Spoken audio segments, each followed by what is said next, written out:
अस्सलामु अलैकुम व्यूअर्स। नया दौर के program the hattrick show with Jalaluddin में मैं हूं सरदार खान और हमेशा की तरह अमेरिका से हमारे साथ हैं जलालुद्दीन। और आज एक बहुत ही अहम शख्सियत पाकिस्तान क्रिकेट की तारीख की, पाकिस्तान के फॉर्मर कैप्टन और जिनकी क़यादत में पाकिस्तान ने वर्ल्ड T20 चैम्पियनशिप 2009 में इंग्लिस्तान में जीतने का एजाज़ हासिल किया, जो वाहिद पाकिस्तानी क्रिकेटर्स हैं जिन्होंने टेस्ट क्रिकेट में पाकिस्तान के लिए 10,000 रन स्कोर किए।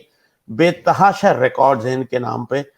और चूंकि पाकिस्तान की टीम इंग्लिस्तान के दौरे पर है और पहला वनडे पाकिस्तान की टीम हार चुकी है, दूसरे मैच में भी पाकिस्तान की टीम कोई ज़्यादा हौसला अफजा कारकर्दगी नज़र नहीं आ रही। तो और 2009 में यूनुस खान की क़यादत में पाकिस्तान ने वर्ल्ड T20 चैम्पियनशिप इंग्लिस्तान में जीती थी। तो यूनुस खान से ज़्यादा बेहतर कोई शख्सियत नहीं हो सकती, जो हाल ही तक पाकिस्तान क्रिकेट टीम के बैटिंग कोच भी थे। तो उनसे हम गुफ्तगू करते हैं। अस्सलाम वालेकुम यूनुस। वालेकुम अस्सलाम सरदार भाई। यूनुस, बहुत शुक्रिया। मैं इल्म है आपका वक्त बहुत कीमती है, आप बहुत मसरूफ हैं, आपने हमारे नया दौर के इस प्लेटफॉर्म के लिए वक्त निकाला, हम शुक्रिया अदा करते हैं। जलाल भी आपके साथ हैं। प्लेजर सरदार भाई, प्लेजर। कैसे आवाज आ रही है मेरी? जी जलाल भाई, आपकी आवाज आ रही है। मेरे ख्याल से आप हमसे बहुत ज्यादा दूर है इस वक्त, और लेकिन करीब हमेशा रहते हैं।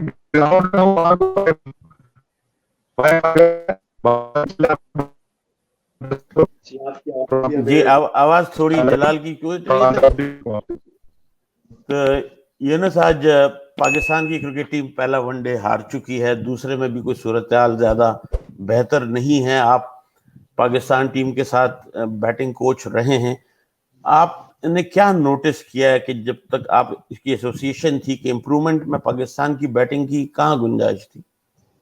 सरदार भाई, मेरे ख्याल से देखें, अभी हम इस इंग्लैंड सीरीज की बात कर लें तो हमारे पास एक यंग टीम है और बहुत ज़्यादा एक्सपीरियंस नहीं है इनको इंग्लैंड में खेलने का। और आप जो हमने पहला मैच देखा और आज भी बहुत थोड़ा सीम होता है, स्विंग भी हो रहा है, तो ऐसी पिचेस पे आपके पास एक्सपीरियंस होना चाहिए वहाँ खेलने के लिए। अगर हम पास की बात करें, बहुत सारे प्लेयर हमारे काउंटी क्रिकेट खेलते थे, और रिसेंट पास में एक जो मैं समझता हूँ हमारे यंग क्रिकेटर्स एक मिस्टेक करते हैं कि ज़्यादातर T20 क्रिकेट खेलने जाते हैं।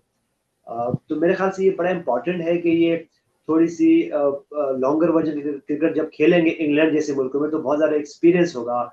मैं पास के क्रिकेटर्स की बात करूं तो वो बहुत ज़्यादा एक्सपीरियंस होते थे उनको ऐसी कंट्री में खेलने के। तो मेरे ख्याल से ये थोड़ा सा लैक होता है। और बहुत से लड़के, आपको पता है कि कोविड-19 की वजह से आपके पास एक बहुत बड़ा स्क्वाड होता है, तो उसमें फिर चांसेस भी प्लेयर को ज़्यादा मिलते हैं। तो ये वो वजूहात हैं जो जब यंग टीम जाती है, और कोई भी यंग टीम जाएगी जब इंग्लैंड जैसे टीम के खिलाफ, तो उनको वहां पे उस कंडीशन की वजह से थोड़ा स्ट्रगल करती है। तो यूनुस, हम अगर कहते हैं कि हमारी यंग टीम गई है, एक्सपीरियंस नहीं है, तो इंग्लैंड ने भी कोविड की वजह से तो बहुत बुरी तरह से उनकी टीम अफेक्ट हुई। उन्होंने 7 ऑलमोस्ट नए खिलाड़ियों को शामिल किया है और पाकिस्तान ने 1974 के बाद से वहाँ पे 47 साल हो गए कोई वनडे सीरीज नहीं जीती है। तो इसका तो ड्रॉबैक इंग्लिस्तान को नहीं होना चाहिए था, या उनका क्रिकेटिंग सिस्टम इतना सॉलिड है कि वो चाहे नीचे से भी खिलाड़ी ले आए तो उसी तरह परफॉर्म करते हैं?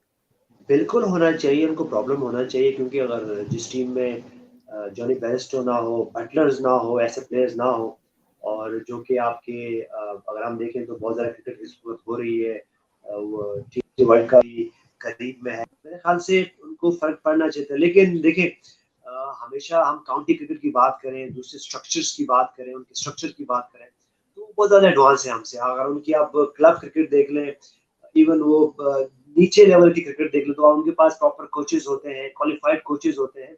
और हम जैसे मुल्क आज भी स्ट्रगल कर रहे होते हैं, हम आज भी कोचेज ला रहे होते हैं। तो मेरे ख्याल से ये देखिए, ये बिल्कुल कंडीशन से एक आपका मैच होता है। और इंग्लैंड जैसे टीमें, चाहे वो इवन काउंटी के जो प्लेयर्स आते हैं, तो उनके भी जो हमेशा हम बात करते हैं, मुझ जैसा बंदा जो जो ये इसका फर्म बिलीव है कि जब आपके प्लेयर्स हैं तो उनकी बैक पे बहुत सारी क्रिकेट हो।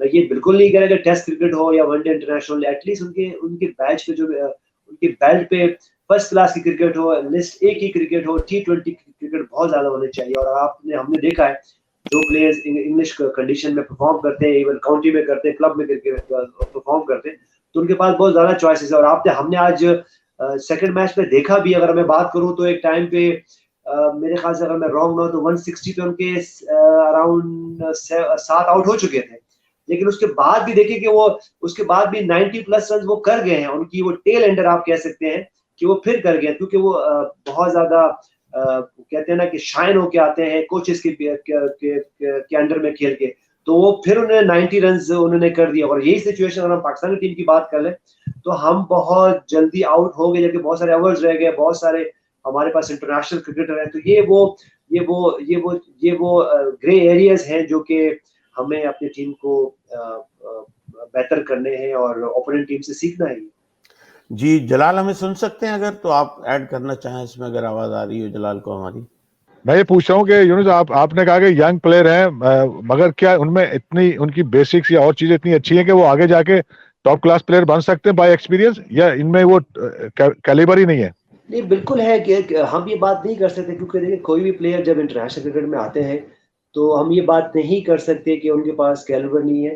अगर जब आप एक नेशनल टीम में सेलेक्ट होते हो तो आपके पास वो कैलिबर तो होता है, आपके पास स्किल भी होते हैं, लेकिन आपको हमेशा एक स्टेप आपको फर्दर आगे जाना है। अगर हम जितने भी क्रिकेटर्स अगर आप देख लें, जो भी इंटरनेशनल क्रिकेट में आते हैं तो वो इसी तरह आते हैं, अपने डोमेस्टिक में अपने परफॉर्म करते हैं और उसके बाद वो ग्रेजुअली अपने क्रिकेट शाइन करते हैं और फिर जहां जहां लीग्स खेलते हैं, दूसरे मुल्कों में जाके फर्स्ट क्लास खेलते हैं, जो कि हमेशा मैं बात करता हूँ कि ये खेलनी चाहिए यंग क्रिकेटर्स को, इसको ये खेलनी चाहिए। जब तक ये खेलेंगे नहीं तो उनको क्रिकेट की समझ नहीं आएगी।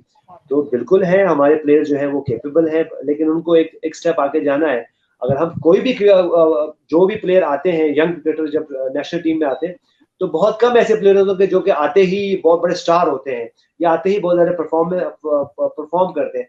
ग्रेजुअली आपको अपने आप को शाइन करना होता है, सीखना होता है, और एक वो जो स्टेप है वो आपको कोई और नहीं कर सकता। वो एज अ प्लेयर आपको खुद ही वो स्टेप लेना है और आगे जाना है। हम ये नहीं कह सकते कि आपके पास अगर कोचिंग स्टाफ बहुत ज्यादा अच्छा हो तो आप बहुत अच्छे प्लेयर बने, ऐसा कुछ भी नहीं है। मेरे ख्याल से अगर हम पास की बात करें तो सिर्फ पाकिस्तान की नहीं, बाकी टीमों के पास भी उस वक्त तो इतने ये क्वालिफिकेशन का इतना एक रिवाज भी नहीं था, लेकिन कोचेस होते थे जो कि नॉर्मल कोचेस होते थे और वो आपको सिखाते थे। लेकिन मेरे ख्याल से ये प्लेयर्स पे बहुत डिपेंड करते हैं कि वो एक स्टेप आगे कैसे लेते हैं। अच्छा यूनुस, अब वर्ल्ड T20 चैंपियनशिप के इनेकाद में तकरीबन, जी जलाल कुछ पूछ रहे हैं जी।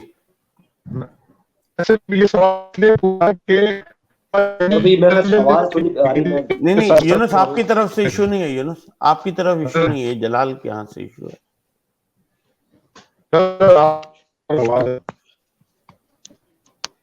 अच्छा, जलाल की आवाज नहीं आ रही है, तो मैं यूनुस आपकी तरफ से प्रॉब्लम नहीं हो, जलाल के एंड से कुछ इशू है। अच्छा यूनुस, अब वर्ल्ड T20 चैंपियनशिप में 3 महीने तकरीबन बाकी हैं, तो आप समझते हैं कि पाकिस्तान का स्क्वाड जो है वो फाइनलाइज हो चुका है या उसमें अभी मजीद कॉम्बिनेशन बनाने के लिए पाकिस्तान की टीम सरगर्दा है? नहीं, सडनली प्लेयर तो देखें आपके जहन में होते ही। अगर मैं बात कर लूँ तो आपके पास, अगर मैं उंगलियों पे गिनना शुरू कर दूं तो आपके पास प्लेयर तो निकल आते हैं आपके पास, लेकिन एक आधा प्लेयर जैसे क्योंकि क्रिकेट खेल रहे हैं, बहुत ज्यादा कोविड की भी प्रॉब्लम है, तो आपके पास एक आधा प्लेयर ही आना होता है। अगर मैं जितनी भी टीमें देख लूँ तो ऑलमोस्ट जो है वो फाइनलाइज हो ही चुकी है टीमें। पाकिस्तान की टीम भी इसी तरह, अगर मैं गिनना शुरू करूँ तो एक आधा प्लेयर ही ऊपर नीचे होना है।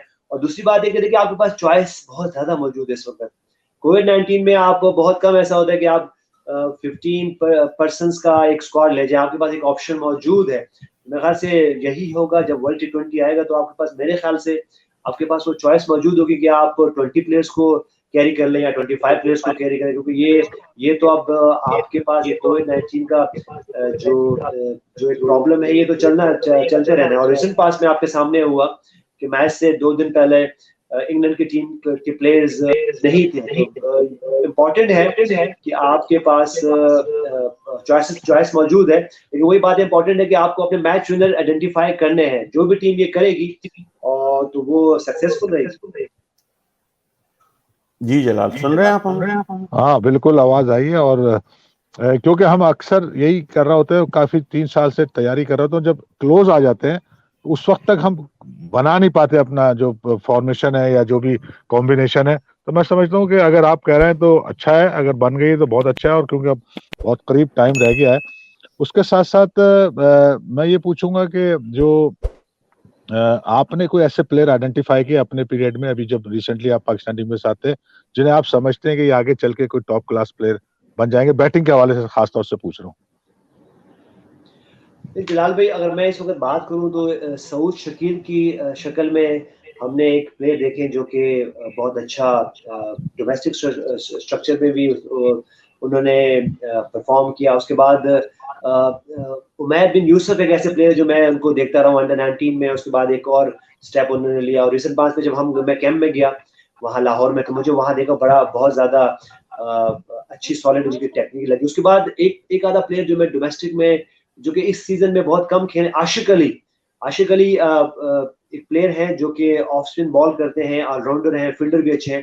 तो ये वो ऐसे प्लेयर्स हैं जो कि मेरे ख्याल से आपके जो पाकिस्तान की टीम के बाद जो नीचे वाली टीम है, लाइक ए टीम और अंडर 23 और इस तरह की टीम है, उसमें इनको होना चाहिए, क्योंकि ये वैसे प्लेयर्स हैं जो कि किसी वक्त भी टीम में आ सकते हैं। और जब इनको आप साथ रखते हो, और मैं पाकिस्तान टीम की बात नहीं करूं, लेकिन एटलीस्ट ए टीम में या इस तरह की उसमें आपके साथ हो, तो ये बहुत परफॉर्म कर सकते हैं। शुएब मकसूद का वापस आना बहुत अच्छी बात है कि वो वापस आए, और जिस तरह उनका डेब्यू आज से 2014-15 में हुआ था, वो बहुत ज्यादा परफॉर्म किया। आई होप कि वो दोबारा परफॉर्म करें।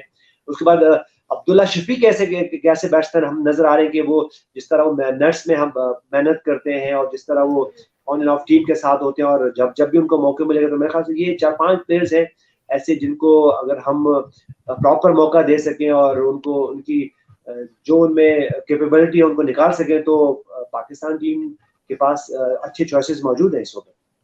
चलो, ये तो अच्छी बात है कि आप होपफुल हो।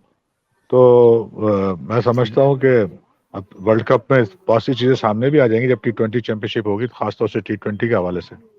जी यूनुस, आपने 2009 में as a captain Pakistan cricket team को वर्ल्ड T20 चैंपियनशिप जितवाई है, लेकिन महसूस ये किया जाता है कि जो पजीराई होनी चाहिए थी, जो कदरदानी होनी चाहिए थी एज ए कैप्टन और उस जीत की, वो इतना ना मीडिया पे उसको हाईलाइट होता हुआ देखते हैं, ना पाकिस्तान क्रिकेट बोर्ड की जानिब से जो उसकी हौसला अफजाई की जानी चाहिए थी, क्योंकि लैंडमार्क विक्ट्रीज होती हैं। ये आपकी नेशंस को, आपकी टीम को बिल्डअप करने में बहुत मददगार साबित होती है। आप क्या फील करते हैं इस पे?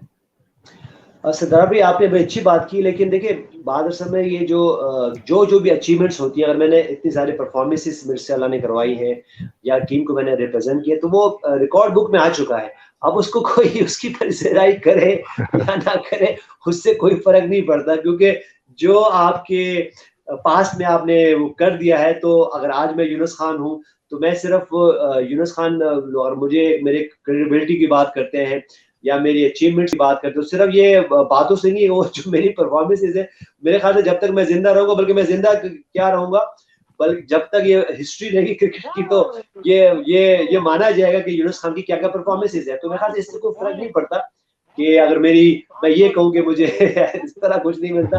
देखिए, मैं तो अगर मैं अपनी लाइफ को देखूं, तो मैं तो बहुत ज्यादा एक ऐसा पर्सन हूँ, जलाल भाई को पता भी है, कि मैं निकल जाता हूँ, रोडों पे भी निकल जाता हूँ, अपनी ग्रॉसरी के लिए भी निकल जाता हूँ, अपने बच्चों को भी गोदों में भी लेके चला जाता हूँ। तो मुझे वो जो पजीराई है, मुझे वो डेली बेसिस पे मिलती है, मुझे रोड्स पे मिलती है, मुझे सिनेमाज हॉल में मिलती है। मैं जब फ्लाइट में जा रहा होता हूँ, आप यकीन करें कि फ्लाइट में जाता हूँ, तो मुझे अब तो बड़ा आसान हो गया, अब तो मास्क पहन लिया और उसके बाद कहीं भी बैठ जाओ। आप यकीन करें, मास्क पहनने के बाद भी लोग आ जाते हैं कि आंखों से पहचान जाते हैं कि आप यूनुस खान हैं।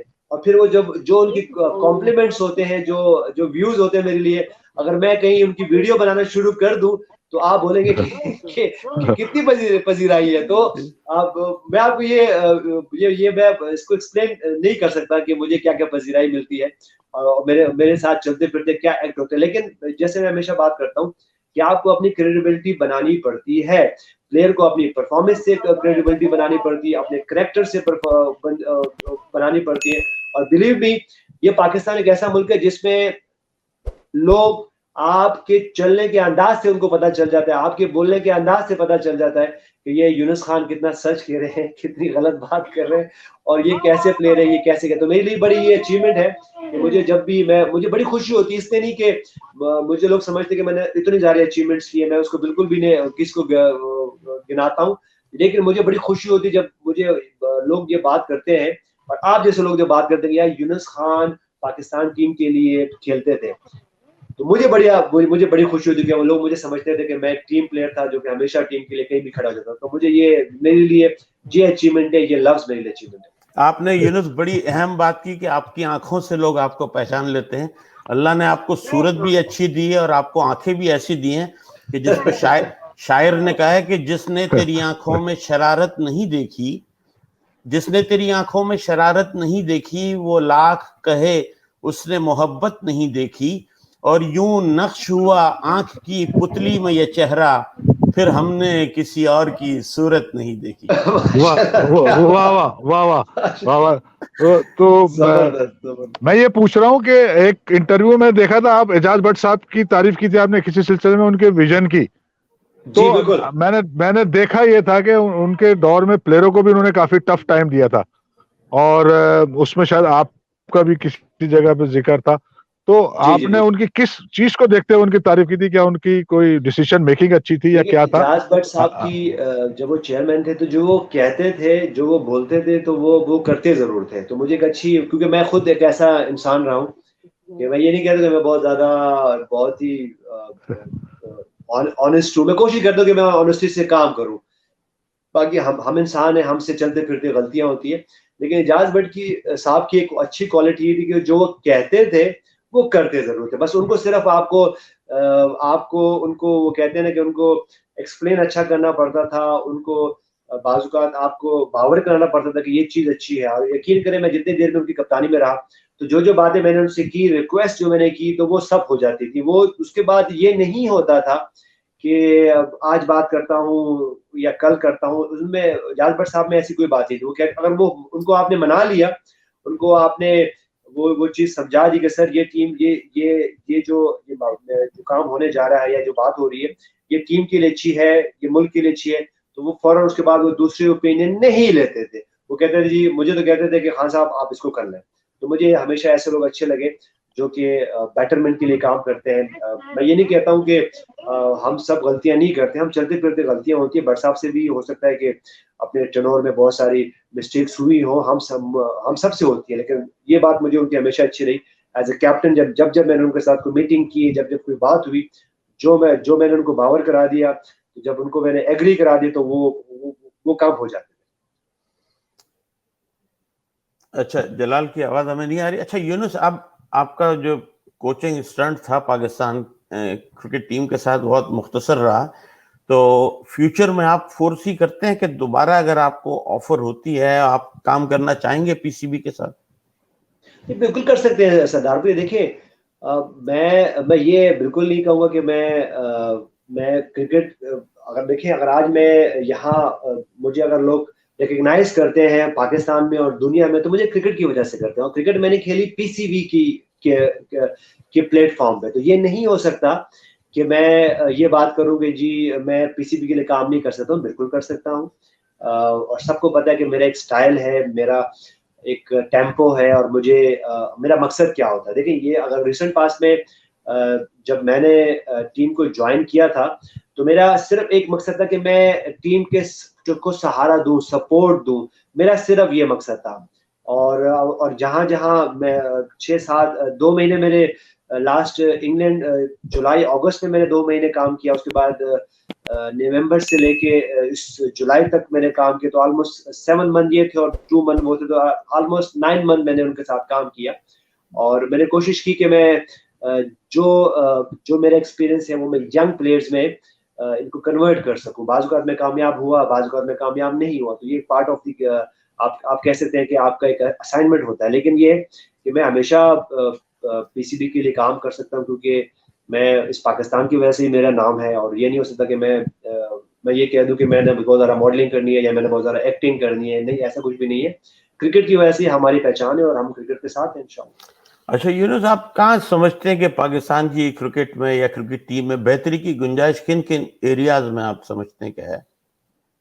ये हर जगह है सरदार भाई। देखिए, अगर हम बात करें, हम बैटिंग की बात करें, बॉलिंग की बात करें, उसके बाद फील्डिंग की बात करें, डोमेस्टिक स्ट्रक्चर की बात करें, तो ये नहीं हो सकता कि हम कहेंगे जी इस वक्त इंग्लैंड का स्ट्रक्चर बहुत अच्छा है, उनकी बैटिंग बहुत अच्छी है, उनकी बॉलिंग बहुत अच्छी है, उनकी फील्डिंग बहुत अच्छी है। इम्प्रूवमेंट की आपको हमेशा जरूरत पड़ती है। उसकी वजह ये है कि अगर आज मेरा लेवल अगर 80% पे मैं हूँ, तो मैं एक्सपोज हूँ सबके सामने, तो मुझे हर हाल में एक कदम आगे जाना है। क्योंकि अगर मैं एज अ बैट्समैन मैं ये समझता हूँ कि यही मेरी टेक्निक है, यही मेरा स्टाइल है, मैं इसी स्टाइल से मैं रन्स करता रहूंगा, तो ये बड़ा मुश्किल है। क्योंकि आपकी वीकनेसेस, आपकी स्ट्रेंथ आज के इस दौर में सबको वाजे है। इसी तरह बॉलर्स का है, इसी तरह फील्डर्स का है, इसी तरह कैप्टन्स का है, इसी तरह टीमों का है। तो मेरे ख्याल से आपको इम्प्रूवमेंट की जरूरत है। पाकिस्तान टीम को भी बहुत ज्यादा इम्प्रूवमेंट की जरूरत है, जिस तरह दूसरी टीमों की जरूरत है। अच्छा, अब आप पीसीबी से चूंकि एसोसिएटेड नहीं है, तो आपका अपना एक फ्यूचर प्लान क्या है? आपको as a cricketer, as a coach, कहाँ देखते हैं अपने आप को? मैं बिल्कुल अगर जब मैं पीसीबी के साथ नहीं था, तो मैं ने पीएसएल में फ्रेंचाइज क्रिकेट में 3 एक साल मैंने काम किया। उसके बाद ऑन एंड ऑफ मैंने अपने प्लेटफॉर्म पे जब भी young players, even national team के प्लेयर्स भी मुझसे मिलते हैं, या मुझे कोई प्रॉब्लम में जब वो मुझे इन्वॉल्व करते हैं, तो मैं उनके लिए बाकायदा वीडियोस बनाता हूँ, उनके लिए उनकी वो आइडेंटिफाई करता हूँ। अगर मेरा देखिए, मैं अगर कोचिंग की बात करूँ, तो मेरी कोचिंग का अगर थोड़ा सा बैक पे जाए, तो मैं जिस वक्त ये सॉफ्टवेयर आए थे हमारे पास, ये क्रिक स्टैट के और ये सारे जो सॉफ्टवेयर आए थे, तो मैं वो वाहिद प्लेयर होता था, उन वाहिद कुछ चंद प्लेयर में से होता था कि जो कि वीडियो देखते थे, अपने कोचेस के साथ बात करते थे, इवन अपने एनालिस्ट के साथ बात करते थे। मुझे पता है, मुझे याद है जब सिकंदर बख्श साहब हमारे साथ थे, अब आज से कोई अर्ली 2000 में, तो मैं उनके साथ सिकंदर बख्श के साथ मैं बैठा होता था, और बाकायदा मैं वीडियोस देखता था, और मैं कोशिश करता था कि बायोमैकेनिक्स क्या है। फिर मैंने बायोमैकेनिक्स पढ़ी। तो मैं बिल्कुल भी ऐसा नहीं है कि अगर मैं 2017 में मैं रिटायर हुआ हूँ, तो उसके बाद मैंने 3-4 साल कुछ नहीं किया। मैंने बहुत ज़्यादा कोचिंग की, अब्रॉड में गया हूँ, और वहाँ जाके प्लेयर्स के साथ और फ्रेंचाइज क्रिकेट में मैंने बहुत ज़्यादा काम किया। जी व्यूअर्स, प्रोग्राम के हम इख्तिताम पे पहुंच रहे हैं, और हम आपको यूनुस खान का ट्विटर हैंडल बता देते हैं। आप उनको फॉलो कर सकते हैं @YunusK75। स्क्रीन पे भी आपको नजर आ रहा होगा। जलालुद्दीन का ट्विटर हैंडल है @जलालुद्दीन कोच। हमारे प्रोड्यूसर शुजाउद्दीन का ट्विटर हैंडल है @स्नाकी कराची आई, और मेरा ट्विटर हैंडल है @सरदार खान 60। यूनुस खान, बेहद शुक्रिया आपका, बहुत आपने थैंक यू सरदार भाई। मेहरबानी की, कई आपने दिनों बाद वक्त आपसे निकाला। बात हुई और अच्छा लगा कि जी आप बहुत, माशाल्लाह आपको से देख के इतना भी चल बहुत रहा है खुशी आपका, हुई। और हंसते मुस्कुराते आप जो है नजर आ रहे हैं। बहुत शुक्रिया। बहुत और शुक्रिया। जलालुद्दीन अमेरिका में अमेरिका से हमारे साथ हैं। बहुत शुक्रिया जलाल, आपका भी। इजाजत चाहते हैं। अल्लाह हाफिज। Thank you.